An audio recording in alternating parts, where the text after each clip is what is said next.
하나님의 말씀은 신명기 20장 1절부터 10절까지 이 말씀만 함께 읽고 말씀 나누겠습니다. 우리 한 목소리로 읽도록 하겠습니다.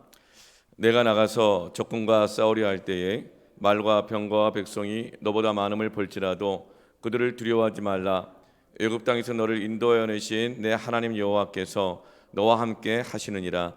너희가 싸울 곳에 가까이 가면 제사장은 백성에게 나아가서 고하여 그들에게 말하여 이르기를 이스라엘아 들으라. 너희가 오늘 너희의 대적과 싸우려고 나왔으니 마음에 겁내지 말며 두려워하지 말며 떨지 말며 그들로 말미암아 놀라지 말라. 너희 하나님 여호와는 너희와 함께 행하시며 너를 위하여 너희 적군과 싸우시고 구원하실 것이라 할 것이며 책임자들은 백성에게 말하여 이르기를 새 집을 건축하고 낙성식을 행하지 못한 자가 있느냐. 그는 집으로 돌아갈지니 전사하면 타인이 낙성식을 행할까 하노라. 포도원을 만들고 그 과실을 먹지 못한 자가 있느냐. 그는 집으로 돌아갈지니 전사하면 타인이 그 과실을 먹을까 하노라. 여자와 약혼하고 그와 결혼하지 못한 자가 있느냐. 그는 집으로 돌아갈지니 전사하면 타인이 그를 데려갈까 하노라 하고 책임자들은 또 백성에게 말하여 이르기를 두려워서 마음이 허약한 자가 있느냐. 그는 집으로 돌아갈지니 그의 형제들의 마음도 그의 마음과 같이 낙심될까 하노라 하고 백성에게 이르기를 마친 후에 군대의 지휘관들을 세워 무리를 거느리게 할지니라. 내가 어떤 성읍으로 나아가서 치료할 때에는 그 성읍에 먼저 화평을 선언하라. 아멘.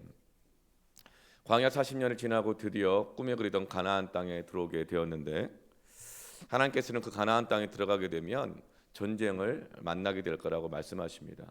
그러니까 가나안 사람들이 이스라엘 백성들이 들어온 것을 좋아하지 않을 거라는 것이죠. 하나님께서는 이 잘못된 동기로 싸우고 전쟁하는 것은 기뻐하지 않으십니다. 그렇지만 오늘 10절 말씀처럼 먼저 화평을 선언하라. 그래서 하나님께서 먼저 화평을 선언하라고 하셔요. 그렇지만 부득불 싸울 수밖에 없게 될 그때에는 하나님은 그 백성들이 이기기를 원하십니다. 아멘이십니까? 네. 하나님은 사랑이시니까 무조건 싸우지 말고 아무리 싸워도 무조건 양보하고 무조건 참고 무조건 저주어라. 이것은 사랑이 아닌 것입니다. 하나님의 사랑은 사랑하는 자가 그 약속을 성취하고 이기기를 원하는 것이 하나님의 사랑입니다. 하나님은 싸움을 기뻐하지 않으십니다. 그러나 싸울 수밖에 없게 될 그때에는 사랑하는 자가 이기기를 원하는 것이 하나님의 사랑이십니다. 저희 큰애가 초등학교 5학년 때 학교에서 집으로 왔는데 얼굴이 피범벅이 돼서 왔어요. 5학년 때. 왜 그런가 봤더니 지난 몇 달 동안 큰애를 괴롭힌 애가 있었던 거예요. 착하니까. 순하니까 계속 괴롭히는 거예요. 그걸 말하지 않고 참아왔었는데 집으로 오는 중에 그 친구가 계속 때리는 거예요. 얼굴을. 하지 말라고 했는데 걔 때려요. 나중에는 책가방으로 얼굴을 때렸는데 잇몸이 떨어져 나갔어요. 그래가지고 피가 막 이렇게 난 거예요. 그래서 제가 얘기했죠. 때리지 말라고 얘기했어야지. 그랬더니 그렇게 말했대요. 그래서 계속 때렸대요. 근데 너는 왜 같이 안 싸웠니? 그랬더니 나도 때리면 걔가 아프잖아요. 그러는 거예요. 그걸 보고 야 착하다. 넌 역시 하나님의 자녀다. 그게 사랑입니까? 화평을 선언하지만 안 싸우려고 하지만 불의한 폭력으로 괴롭히고 힘들게 하고 빼앗아갈 때 그 자녀가 싸우게 하고 싸워서 이기게 하는 것이 하나님의 사랑인 것입니다. 오늘 지금 원래 모세 오경에는요 대부분이 예배해라, 말씀 묵상해라, 기도해라, 예배는 이렇게 드려라, 제사는 이렇게 드려라, 제물은 이렇게 드려라. 이 예배와 말씀과 기도에 대한 내용이 거의 다 반복되어 나타나지만 오늘 본문에서 유일하게 싸워서 이기는 법이 유일하게 나옵니다. 그래서 제가 그때부터 이제 큰애가 집에 오면 싸우는 법을 가르쳤어요.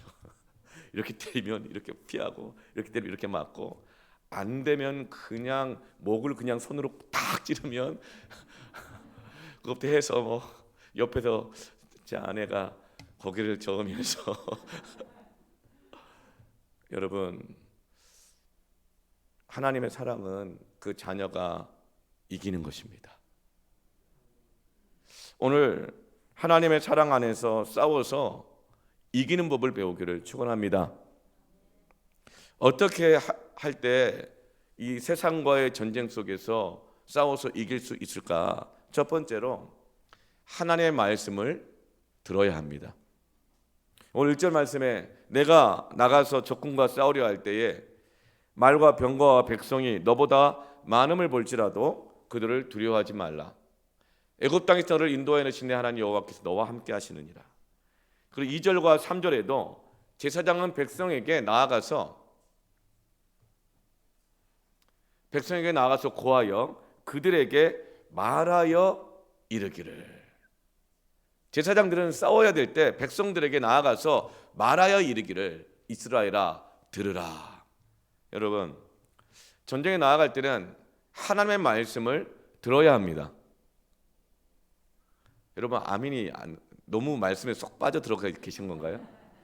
여러분, 들었으면 들은 신용이라도 하셔야죠. 전쟁에 나아갈 때는 하나님의 말씀을 들어야 합니다. 계약하러 갈 때는 하나님의 말씀 들어야 합니다. 시험 공부할 때 하나님 말씀 들어야 합니다. 승진 준비할 때 하나님 말씀을 들어야 합니다.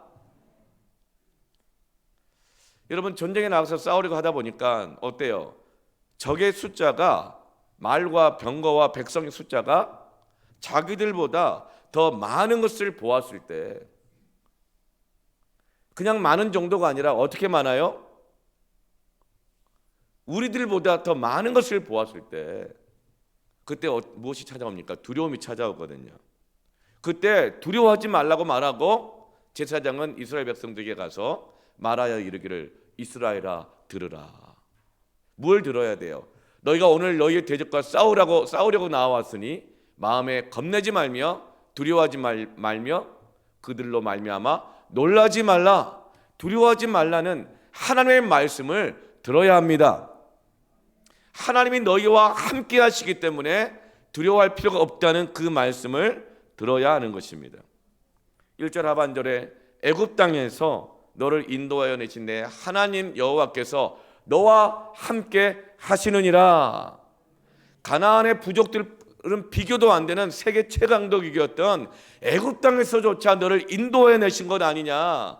그 하나님이 너와 함께 계신다. 이 말씀을 들어야 하는 것입니다. 하나님이 함께 하시면 하나님의 능력이 나의 능력이 됩니다. 하나님과 연결될 때 승리할 수 있는 것입니다. 승리는 눈에 보이는 힘이 아닌 것이죠. 하나님이 함께 하심에 달려 있습니다.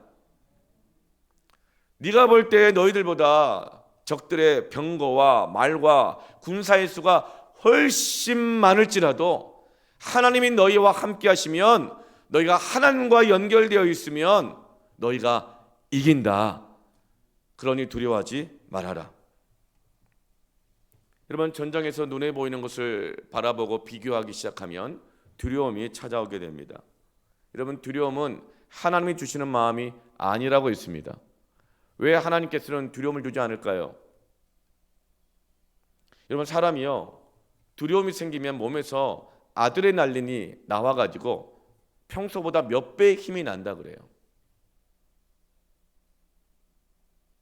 여러분, 그래서 전쟁이 정말 나면 극심한 이 두려움 속에서 총에 맞는 줄도 모르고 막 뛰어나가서 병사들이 막 싸우거든요. 그런데 하나님은 그런 인간적인 힘을 내도록 하기 위해서 두려움을 주지 않으세요. 우리는 어떤 사람이 좀 게을러 있는 것 같고 나태해지는 것 같으면 일벌백계라 그래가지고 막 두려움을 주고 쪼아가지고 힘을 내게 해서 뭐 그 일을 하게 만들잖아요. 그런데 하나님은 두려움을 주시는 분이 아니세요. 왜 그럴까요?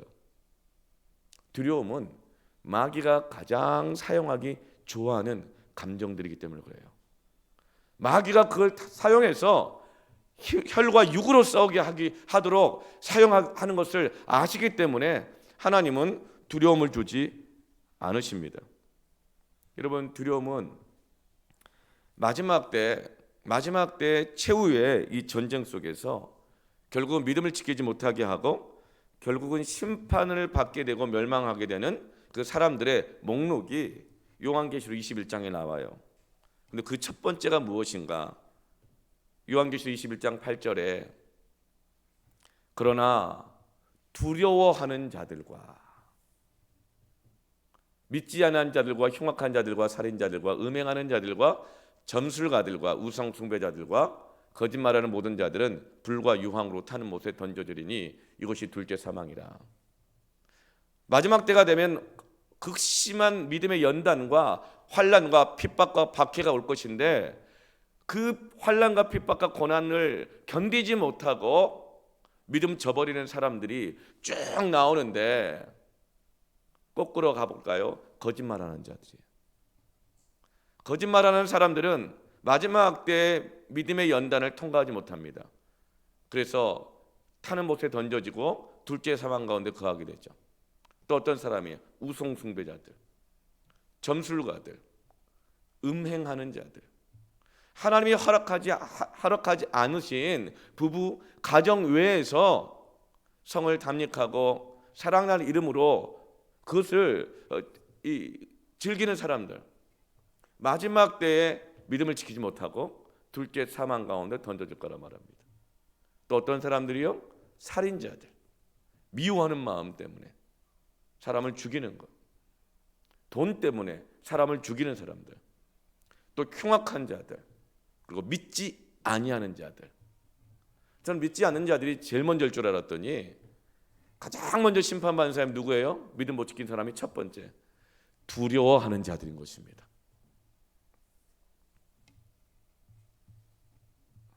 여러분, 사람들 안에 두려움이 있는 것을 보면 마귀가 역사하기 시작합니다. 그래서 마귀는 우리를 실패자로 만드는 것이죠. 여러분, 그래서 사업할 때에도 눈에 보이는 것에 흔들리지 마십시오. 눈에 보이는 거래처들의 규모라든가 그들이 가지고 있는 어떤 이 힘, 여러분 거기에 휘둘리지 마십시오.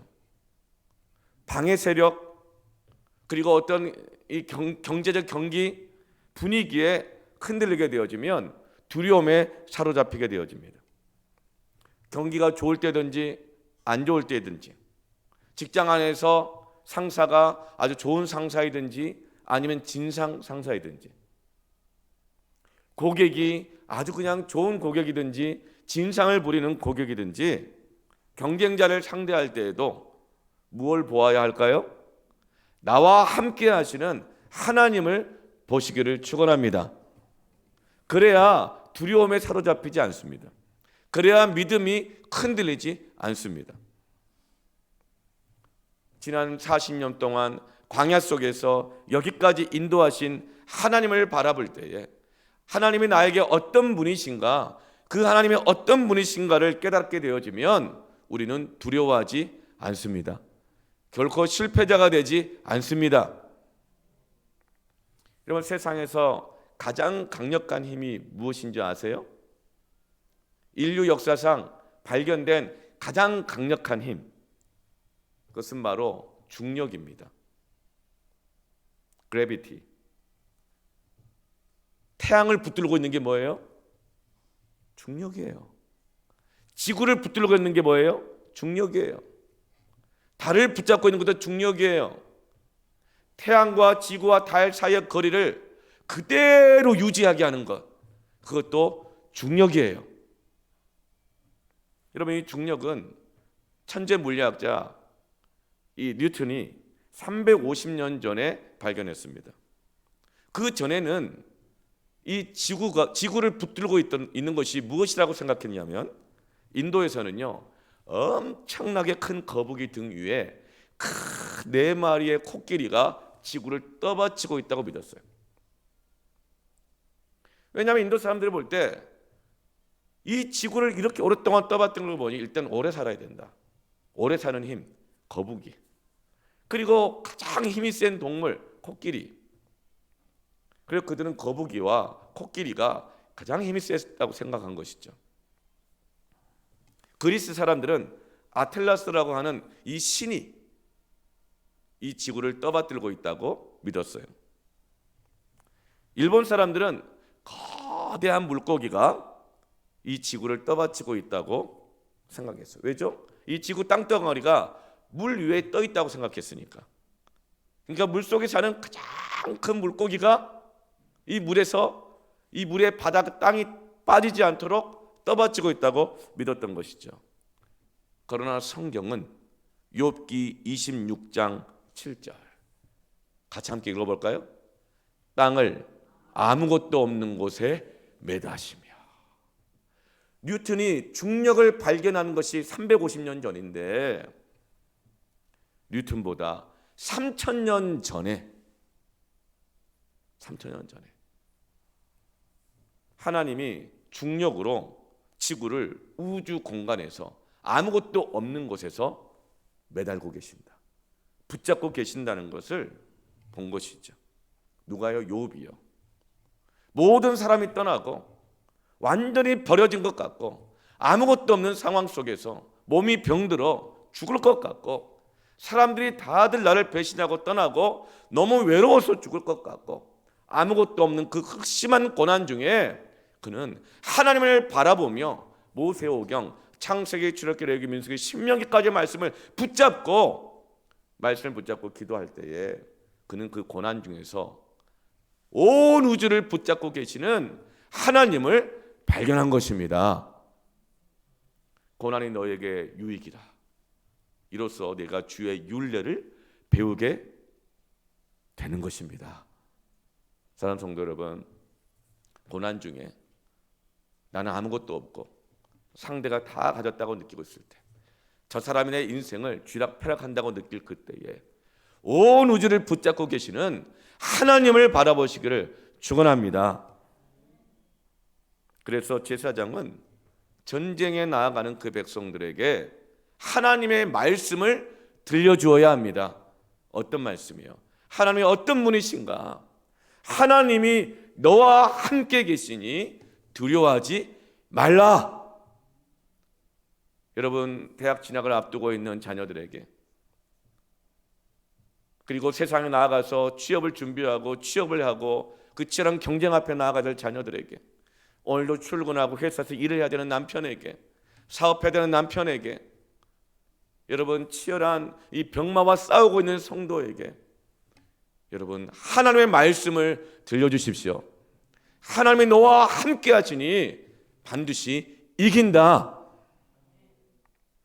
여러분, KBS 옛날 몇 년 전 프로그램 중에 낭독의 발견이라는 이런 교양 프로그램이 있었어요. 이 낭독의 발견이라는 교양 프로그램을 만든 이 PD가 이 제작 의도를 이렇게 설명했습니다. 낭독에는 힘이 있습니다. 책 속에 있는 글을 소리내어 읽을 때 그 글이 책 속에서 나와서 소리와 결합하게 됩니다. 낭독하면서 내가 소리를 내고 내가 낸 소리를 내가 들으면 새로운 신체 감각이 되살아나게 해서 글 속에 감춰져 있던 것, 그 실체가 보이게 되어지고 만져지지 않는 것도 경험하게 됩니다. 이것이 낭독의 힘입니다. 여러분, 눈으로만 보기만 하면, 성경을 그냥 눈으로만 읽기만 하면, 내 눈에 보여지는 것을 보기만 하면 그건 굉장히 휘발성이 강해요. 한번 확 하지만 딱 사라져버려요. 여러분, 영화도 그렇습니다. 여러분, 이 모든 책, 글, 눈에 보이는 현상들 다 그래요. 정말 사람들을 각성시키고 변화시키는 것은 들을 때라는 거예요. 들을 때. 여러분, 믿음은 들음에서 나며 들음은 그리스도의 말씀으로 말미암느니라. 믿음이 바라는 것들이 실상이요 보이지 않는 것들의 증거가 되는 것입니다. 말씀을 읽을 때만이 아니라 소리내어 읽을 때, 눈으로만 보는 것이 아니라 소리내어 읽을 때, 큰 손 맑은 셈을 책상 위에 딱 갖다 놓고 말씀이 내 방 안에 있다, 이게 아니라 펼쳐서 눈으로 읽을 뿐만 아니라 소리내어 읽을 때, 말씀을 붙잡고 소리내어 말씀으로 기도할 때, 이 낭독할 때 우리 안에 죽었던 새로운 믿음의 감각이 살아나는 것입니다. 내 속사람이 뜨거워지고 영적인 각성이 일어나면서 눈에 보이는 것으로 세상이 되는 것이 아니라 하나님이 살아계시는구나, 하나님이 나와 함께 하시는구나, 그것이 바로 하나님의 임재입니다. 하나님의 말씀을 들으십시오. 영적으로 깨어나십시오. 하나님의 보기를 축원합니다. 창세기부터 요한계시록까지 하나님의 백성들이 다 승리를 하는데요, 어떤 사람들이 승리를 할까요? 늘 말씀을 듣는 자들이 승리합니다. 여러분, 요한계시록 2장에 보면 마지막 때 믿음을 지키고 승리해야 될 7교회가 나옵니다. 전부 그 7교회에 뭐라고 말씀한 줄 아세요? 귀 있는 자는 성령이 하시는 말씀을 들을지니라. 귀 있는 자는 성령이 하시는 말씀을 들을지니라. 여러분, 귀 있습니까? 그러니까 모든 사람은 성령이 하시는 하나님의 말씀을 들어야 합니다. 그 다음에 반복되는 게 뭔지 아세요? 이기는 자는 둘째 사망에 던져지지 아니하리라. 귀 있는 자는 성령이 하시는 하나님의 말씀을 들을지니라. 이기는 자는 둘째 사망에 던져지지 아니하느니라. 마지막 때 죽는 게 둘째 사망이거든요. 영원한 지옥 가운데 가는 것. 마지막 때 둘째 사망에 던져진 자들의 목록의 첫 번째가 누구라 그랬어요? 두려워하는 자들이잖아요. 그러나 성령이 하시는 하나님의 말씀을 듣게 되어지면 그 두려움을 이기게 되어지고 영적 전쟁에서 패배하지 않고 승리하게 되는 줄로 믿습니다. 두 번째로 전쟁에서 이기는 방법은, 따라합시다. 한 마음이 되라. 5절에 새 집을 건축하고 낙성식을 행하지 못한 자 집으로 돌아갈지니, 6절에 포도원을 만들고 그 과실을 먹지 못한 자 집으로 돌아갈지니, 7절에 약혼하고 결혼하지 못한 자 그는 집으로 돌아갈지니, 8절에 두려워서 마음이 허약한 자가 있느냐 그는 집으로 돌아갈지니. 하나님은 책임자들에게 이걸 명령하게 하세요. 제사장은 이스라엘 백성 전체에게 하나님의 말씀을 전하는 자이고, 책임자들은 각각의 족장들입니다. 우리로 말하면 촌장들이겠고, 패밀리에서는 섬김이가 되겠죠. 각 부서에서는 부장이 되겠고, 또 우리 사역자들이 되겠죠. 그들에게 사람들을 집으로 돌려보내라는 거예요. 여러분, 전쟁에서 한 명이 아쉬운데 왜 집으로 돌려보내라 그럴까요? 집으로 돌려보내야 될 사람들을 쭉 보면 어떤 사람들이에요? 전부가 다 염려하는 사람들이에요. 집 문제 때문에, 포도원 문제 때문에, 결혼 문제 때문에. 결혼 못하면 어떡하나? 약혼은 해놨는데 결혼 빠그러지면 어떡하나? 집을 사놨는데 그 집이 제대로 잘 돼 있나 안 돼 있나 확인은 해봐야 되는데, 포도원, 사업장, 직장 벌려는 놨는데 결실을 못 맺으면 어떡하지? 그 염려가 있는 사람들, 두려워하는 사람들, 마음이 허약한 사람들은 집으로 다 돌려보내라는 거예요. 이런 염려는 헬라어로 메림나워인데 그 뜻이 두 마음이라는 뜻인 것입니다. 이런 마음이 갈라지면 전쟁에서 지는 것입니다. 집 때문에, 결혼 때문에, 포도원 때문에 마음이 갈라지면 전쟁에서 지는 거예요. 빌립보서 2장 2절에서 3절 말씀에 마음을 같이하여 같은 사랑을 가지고 뜻을 합하여 한 마음을 품어 아무 일에든지 다툼과 허영으로 하지 말고, 나누어지지 말고 오직 겸손한 마음으로 각각 자기보다 남을 낮게 여기라 그랬어요. 다툼이나 허영을 하지 않고 나보다 남을 더 낮게 여길 때 서로 같은 마음을 가질 수 있고 같은 사랑을 가지고 한 마음을 품을 수 있습니다.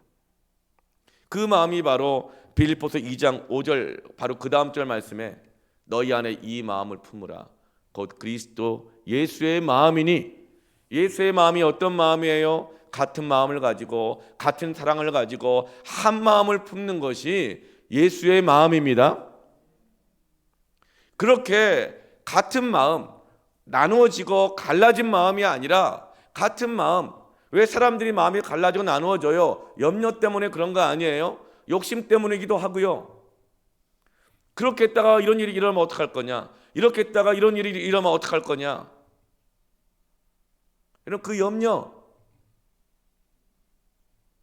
그 염려의 뒷면은 욕심이에요. 왜 염려해요? 내가 욕심 부리는 것이 있기 때문에 그런 거예요. 내 뜻대로 안 되면 어떡하지? 내가 손해보면 어떡하지? 그러니까 이 염려가 생기는 거거든요. 이게 마음을 두 개로 갈라놓는 거예요. 그러면 하나가 될 수 없습니다. 마음이 합해지지가 않아요. 같은 마음을 품지를 못하게 되어져요. 그것은 그리스도의 마음이 아니에요. 그런데 같은 마음을 품게 되어지면, 한 마음을 품게 되지면 어떤 역사가 일어나는가? 빌립보서 2장 10절에 하늘에 있는 자들과 땅에 있는 자들과 땅 아래에 있는 자들로 모든 무릎을 예수의 이름에 꿇게 하시고, 할렐루야. 한 마음을 품게 되어지면, 예수의 마음을 품게 되어지면 승리하게 하시는 것입니다. 어떻게 마음을 하나로 할 수 있을까요? 염려는 마음을 두 개로 나누게 하는데 어떻게 하면 마음을 하나로 합할 수 있을까요? 빌립보서 4장 6절 7절에 아무것도 염려하지 말고 다만 모든 일에 기도와 간구로 너희 구할 것을 감사함으로 하나님께 아뢰라. 그리하면 모든 지각에 뛰어난 하나님의 평강이 그리스도 예수 안에서 너희 마음과 생각을 하나로 지키시는 것입니다. 이것은 전부 다 같은 맥락 속에서 바울이 영적 전쟁을 감당해 나가야 되는 빌립보 교회 성도들에게 권면하고 있는 말씀인 거예요. 그런데 여러분, 이렇게 말씀을 들었음에도 불구하고 끝까지 염려해요. 어떤 사람은. 그래서 끝까지 고집을 부려요. 그렇게 되면 죽는다는 거야. 그렇게 되면 너무 힘들다는 거야. 그렇게 하면 안 된다는 거예요. 그렇게 끝까지 두 마음을 품은 사람, 그 사람은 어차피 전쟁 나아가도 전쟁 속에서 집 문제로 원망하고 불평하고 염려하고, 포도 문제로 원망하고 불평하고 염려하고, 결혼 문제로 원망하고 불평하고 막 이렇게 하면서 그 마음이 점점 허약해질 뿐만 아니라 다른 사람들까지도 낙심케 할 것이기 때문에, 말씀을 듣고도 염려하는 사람들은 어차피 전쟁 가 있어도 결혼식장 가 있고 집에 가 있고 포도 가 있을 것이니 그들은 돌려보내라는 것입니다. 8절 말씀에 집으로 돌아갈지니 그의 형제들의 마음도 그의 마음과 같이 낙심될까 하노라 하고. 여러분, 두려울 때, 마음이 낙심될 때, 허약해질 때, 마음이 자꾸만 두 개, 세 개로 나눠질 때, 예배 중에서도 어서 빨리 집에 가가지고 가스불은 꺼졌나 확인해 봐야 되는데, 예배 중에도 뭐 이거 해야 되는데 저거 해야 되는데, 예배 중에도 자식 걱정, 세상 걱정 계속하고 있고, 예배 중에도 자꾸만 두 마음을 품게 되는 것. 여러분, 그때 하나님의 말씀을 더 집중하여 들으시기를 축원합니다. 말씀을 들어야 합니다. 그리고 그 말씀을 가지고 듣는 것으로 끝나는 것이 아니라 기도하십시오. 말씀을 듣기만 하고 기도 안 하는 사람들이 너무나 많아요. 말씀을 듣기만 하고 기도하지 않잖아요. 그럼 마음이 확 각성이 됐는데, 뜨거워졌는데 기도하지 않게 되어지면 변하지 않은 현실 앞에서 더 큰 두려움과 원망의 불평에 사로잡히게 되는 것입니다. 그래서 아무것도 염려하지 말고 오직 기도와 간구로 너희 구할 것을 감사함으로 하나님께 아뢰시기를 바랍니다. 전쟁에 나아갈 때 첫 번째로는 하나님의 말씀을 들어야 합니다. 들었다면 이제 기도하십시오.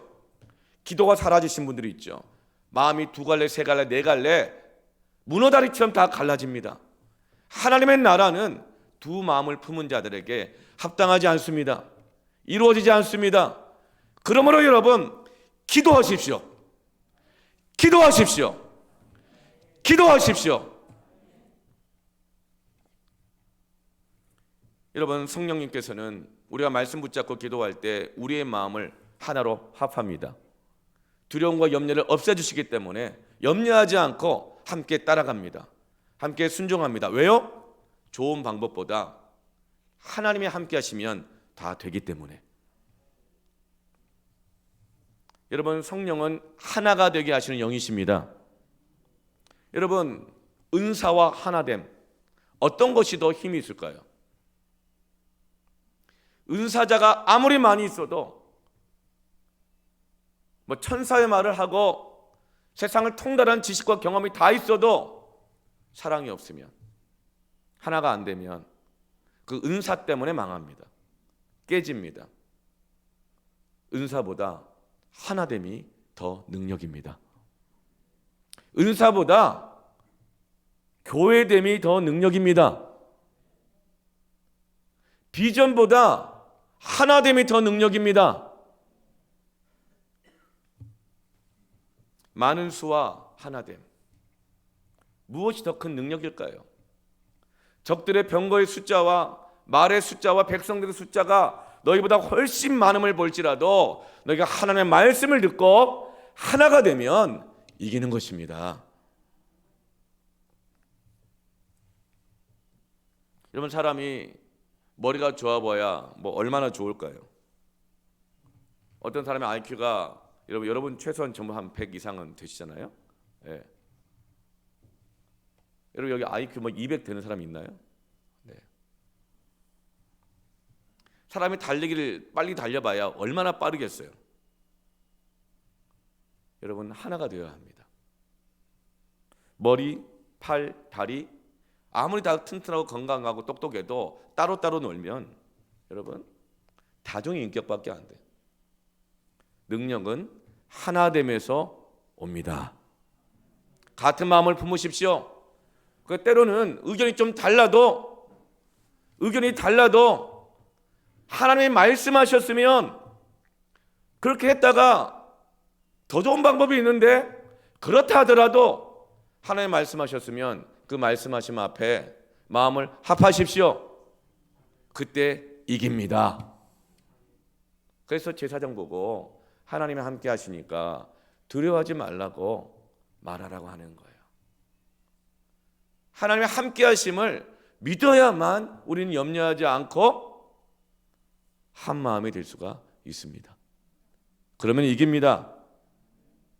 마태복음 6장 21절 22절에 내 보물이 있는 그곳에는 내 마음도 있느니라. 또 마음 이야기예요. 마음. 여러분, 보물 때문에 가치 있다고 여기는 것 때문에 돈 때문에 마음이 2개, 3개, 4개 갈라지는 거 아니에요? 장례 잘 치르고 나서 그 유산 때문에 그 사이좋던 형제들이 2마음, 3마음 쩍쩍쩍쩍 갈라지는 거 아니에요?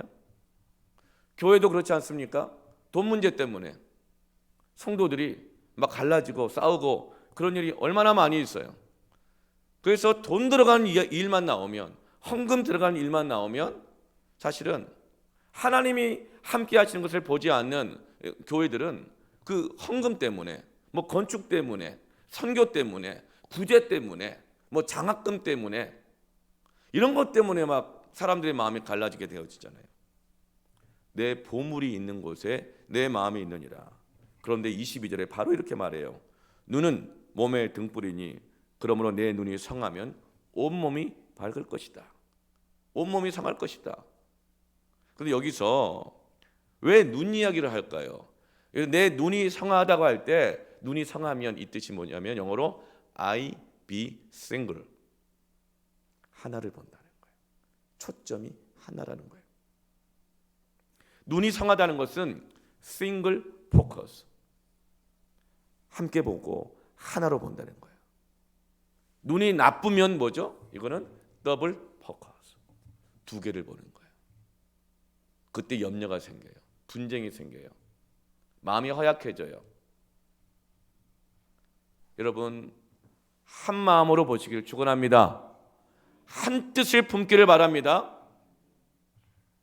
초점이 하나가 돼야 흐려지지 않아요. 그러나 초점이 2개, 3개 되면 온몸이 어둡게 된다 그랬어요. 두 마음으로는 아무것도 못한다는 것입니다. 그러나 한 마음이 되면 이기는 것입니다. 아브람과 롯 한 집안이었고 삼촌 조카 사이였고 사실은 아버지와 아들과 다를 바 없는 관계였죠.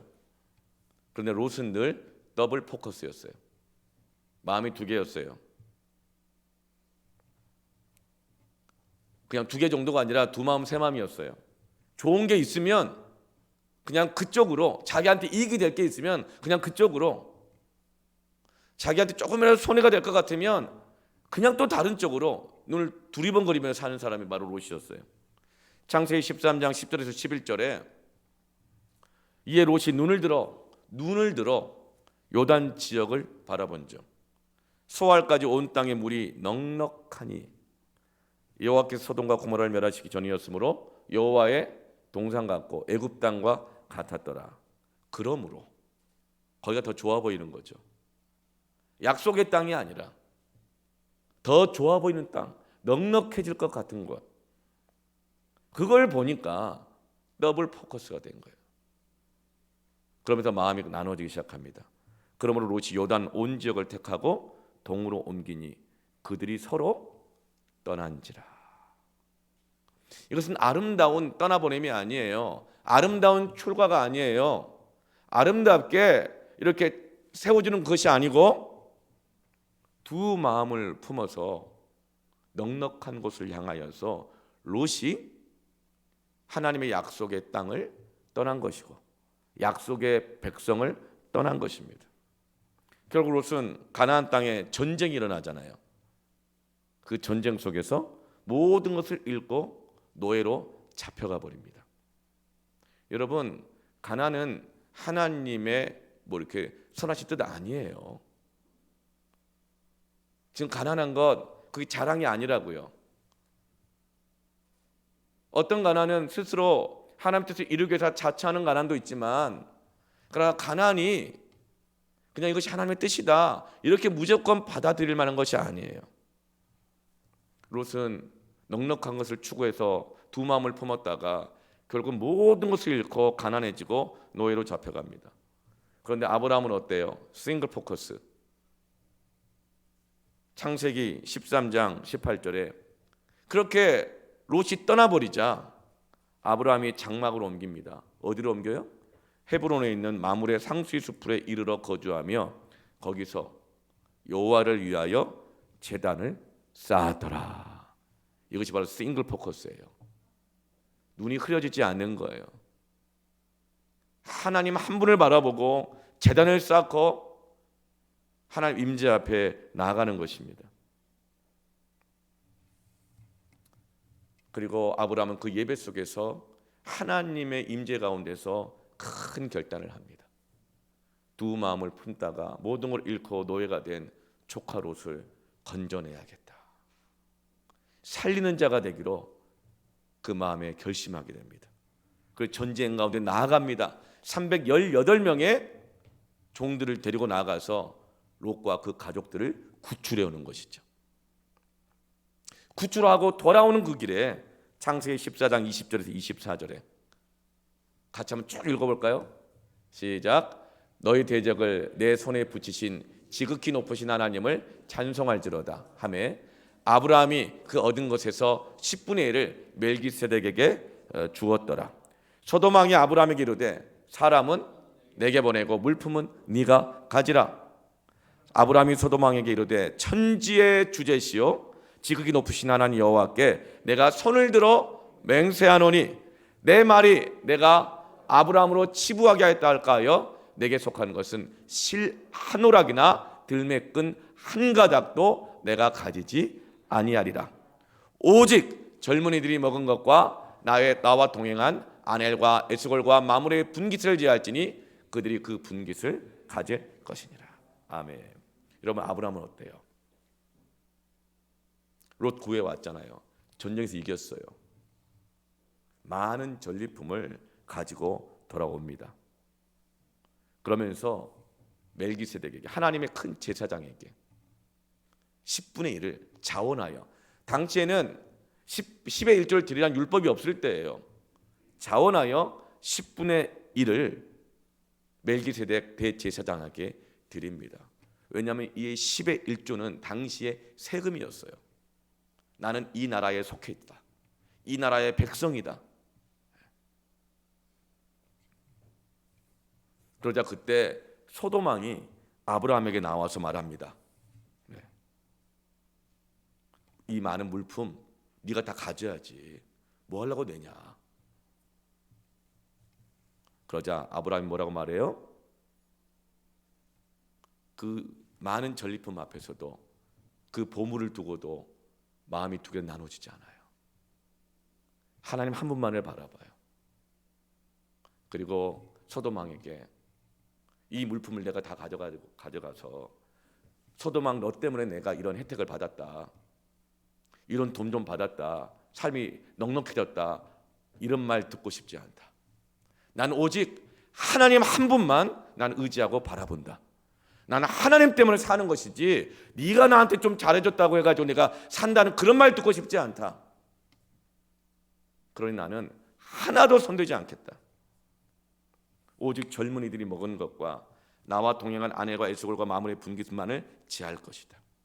여러분, 이것이 바로 싱글 포커스인 것입니다. 한 마음을 갖는 것입니다.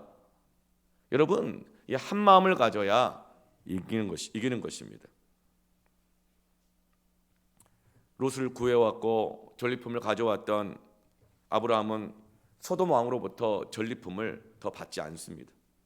하나님이 복 주셨다는 말을 들어야지, 너 때문에 돈 벌었다, 형편이 나아졌다, 치부했다, 이런 말 듣고 싶지 않다는 거예요.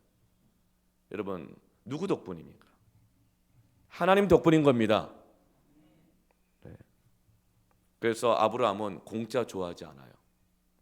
하나님께 드려야 될 거 손대지 않아요. 물질 유익 때문에 사람을 돈과 바꾸지 않고 젊은이들을, 자식들을 빼앗기지 않아요. 저는 여러분, 어쩔 수 없이 정말 부부가 함께 벌어야 된다면, 그것도 하나님의 뜻이라면 정말 기도하고 그렇게 결정하십시오. 그럼 여러분, 그러면 그 자식들은 누가 키웁니까? 자식들은 하나님이 부모에게 맡겨주신 거 아닙니까? 근데 우리 그 자식들을 돈 주고 유치원 보내고 뭐 좋은 교육 시킨다고 보내고 어디 맡기고 여러분, 자식을 빼앗기지 마십시오. 세상은 영적 전쟁입니다. 부모가 자식에게 신앙 전수해 주지 않으면 누가 전수해 줍니까? 여러분, 유치원 선생님이, 영어학원 선생님이, 학교 선생님이 여러분 자녀들의 인생을 책임져 줍니까? 지켜줍니까? 여러분 자녀들에게 신앙을 전수해 줍니까? 여러분, 아브라함처럼 자식들을 위해서 써야 될 그 분깃을 다 취해야 돼. 그러나 결코 치부하지 마시기를 축원합니다. 빼앗기지 말아야 합니다. 돈과 바꾸지 말아야 합니다. 어머니들이여, 자식을 기르십시오. 좀 가난해지면 어떻습니까? 좀 좋은 차 못 타면 어떻습니까? 좀 좋은 여행 못 다니면 어떻습니까? 자녀들을 빼앗기지 마십시오. 자녀들을 학원에 빼앗기지 마십시오. 여러분, 점수가 좀 몇 점 못 나면 어떻습니까? 하나님이 함께 하셔야 됩니다. 교회에 와 있어야 될 자녀들, 예배 가운데 있어야 할 자녀들 다 어디가 있습니까? 여러분, 우리가 그들 다시금 빼앗아와야 하는 것입니다. 이 전쟁에서 이겨야 하는 것입니다. 그러려면 아브라함처럼 싱글 포커스를 가져야 됩니다. 사람이 떠나도, 롯이 떠나도 예배 가운데 나아가서 그 하나님을 만나고 마음이 각성되면서 다시 떠난 자를 돌이키게 하고 잃어버린 자를 되찾아오는 살리는 자가 되게 하시기를 축원합니다. 교회는 살리는 교회가 되어야 합니다. 그러기 위해서 교회는 싱글 포커스를 가져야 돼요. 염려하지 말고 같은 마음을 가지고 한 마음을 품고 주의 말씀을 듣고 기도하면서 살리는 자가 되길 축원합니다.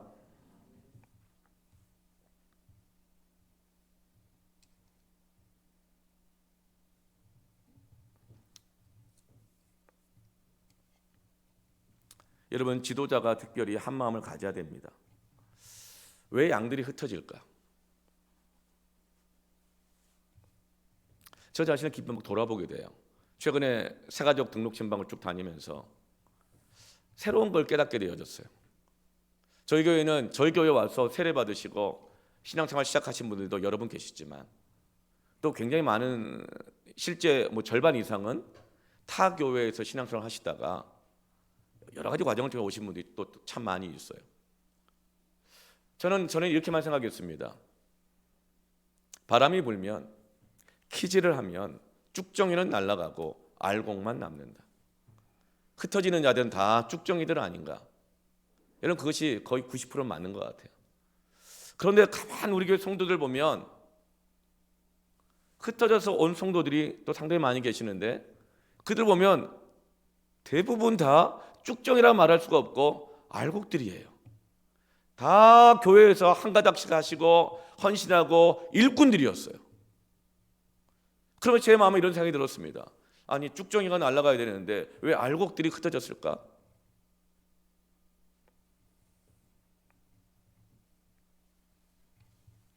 여러분, 지도자가 두 마음을 품을 때, 여기 쳐다봤다가 저기 쳐다봤다가, 주님을 마음에 품었다가 보물을 마음에 품었다가, 여기 기웃거리고 저기 기웃거리고, 지도자가 사팔티기처럼 시선이 나누어져 있으면 따르는 양들이 흩어지는구나. 저 자신을 깊이 돌아보게 되어졌어요. 지도자가 두 마음을 품으면 알곡이 흩어지는구나. 쭉정이만 그냥 남는구나. 뭘 모르니까. 그렇다고 여러분 또 여기 남아 계시는 분들이 쭉정이라는 얘기가 전혀 아닙니다. 저 자신에게 깊이 돌아보고 하는 말이에요. 내가 한 마음을 가져야겠구나. 여러분, 부모도 마찬가지입니다. 자녀들이 중학교만 가면, 고등학교만 가면 자꾸만 흩어지는 거야. 대학 가면 더 흩어지고, 직장 한번 가면 돈 좀 주어지고 자기 앞가림 하게 되면 더 흩어지고, 결혼할 때 더 흩어지고, 애 낳고 나면 더 흩어지고. 세상이 그렇게 믿음으로 살기 힘든 곳이기도 하지만 그런 전쟁 같은 세상 속에서 우리 부모들이 싱글 포커스, 마음을 하나로 하면 여러분, 그 자녀들이 흩어졌다 할지라도 아브라함처럼 되찾아오게 할 수 있는 줄 믿습니다. 여러분, 지금은 영적인 전쟁입니다. 반드시 이겨야 합니다. 빼앗긴 것을 되찾아오기를 축원합니다. 이 시간 함께 찬양하면서 기도하겠습니다.